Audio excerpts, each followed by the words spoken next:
Saudara-saudariku yang terkasih dalam Tuhan Yesus Kristus, salam damai sejahtera, berkat dalam.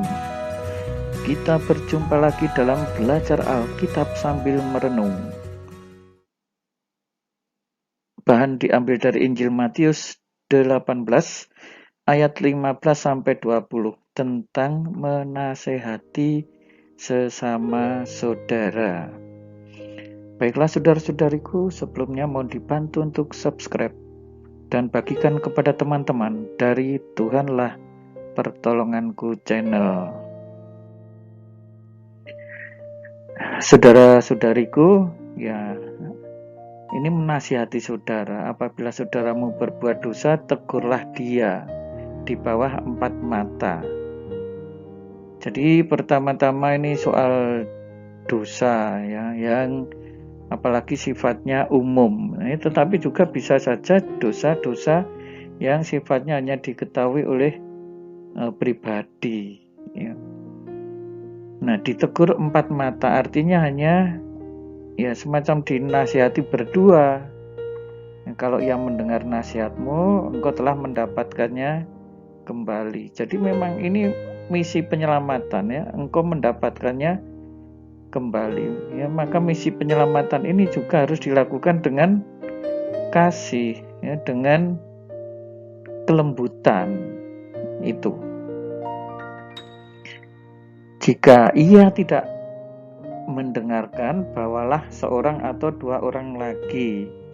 Nah, kadang-kadang kan terjadi ya, sudah kita beritahu baik-baik, ia tidak percaya ya, bahkan bisa jadi marah-marah. Padahal situasi ini bisa saja masalahnya itu merusak integritas jemaat, ya, merusak reputasi jemaat ya, banyak orang. Hanya karena kesalahan 1-2 orang, lalu seluruh jemaat dianggap tidak baik seperti itu. Nah, kalau ada orang yang melakukan seperti itu, diyakinkan ya bahwa tindakan ini salah ya, masih sama dengan kasih, dengan kelembutan, dengan kerendahan hati dalam menegur ya. Termasuk misalnya ini dosa bisa jadi menyangkut kesalahan dalam pengertian kesesatan iman. Ya, supaya atas keterangan 2 orang atau 3 orang saksi itu, perkara itu tidak disangsikan. Ya, karena kalau beberapa orang mengatakan bahwa ini salah, ya ini menjadi semakin yakin ya. Kalau tadi kan dia bisa jadi hanya berhadapan dengan 1 orang, merasa diri tidak bersalah.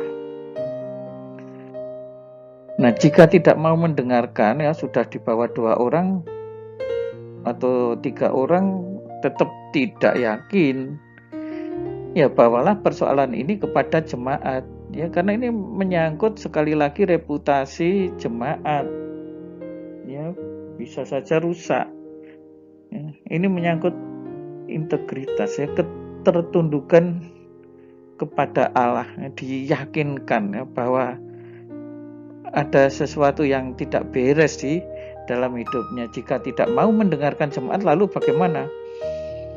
Ya sudah, kalau orang Jawa mengatakan angel, kalau ini sudah sulit untuk diberitahu, dipandang saja sebagai orang yang tidak mengenal Allah ya, atau seorang pemungut cukai ya.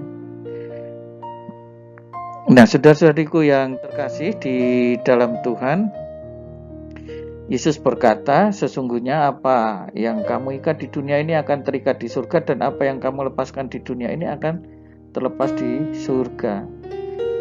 Nah, kenapa sampai ada kata-kata ini ya? Ini karena menyangkut persekutuan, paguyuban jemaat itu sendiri ya, tidak hanya orang perorangan. Aku berkata kepadamu, jika 2 orang daripadamu di dunia ini sepakat meminta apapun juga, permintaannya akan dikabulkan. Ya, maka kalau kita memohon doa itu ya, dan tidak doanya sendirian, ya kiranya ternyata doa itu lebih mantap, ya kita lebih sungguh-sungguh di dalam berdoa, sehingga Tuhan itu juga akan merasakan bahwa ini sebuah kebutuhan mendesak. Sebab di mana 2 atau 3 orang berkumpul dalam namaku, di situ aku ada di tengah-tengah mereka.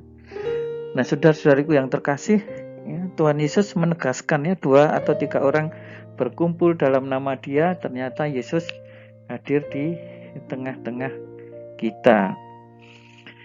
Nah, kembali sekarang kita renungkan, ya, dari bacaan ini, ya, bahwa perikop ini ingin menguatkan iman, ya, ingin mengarahkan jemaat pada arah rel yang benar, ingin meneguhkan sesama di dalam kasih karunia, dan sekaligus ini memberi penghiburan kepada seluruh jemaat, ya, ketika doa mereka ini dikabulkan, dan juga ketika ada orang yang bertobat dan hidupnya baik.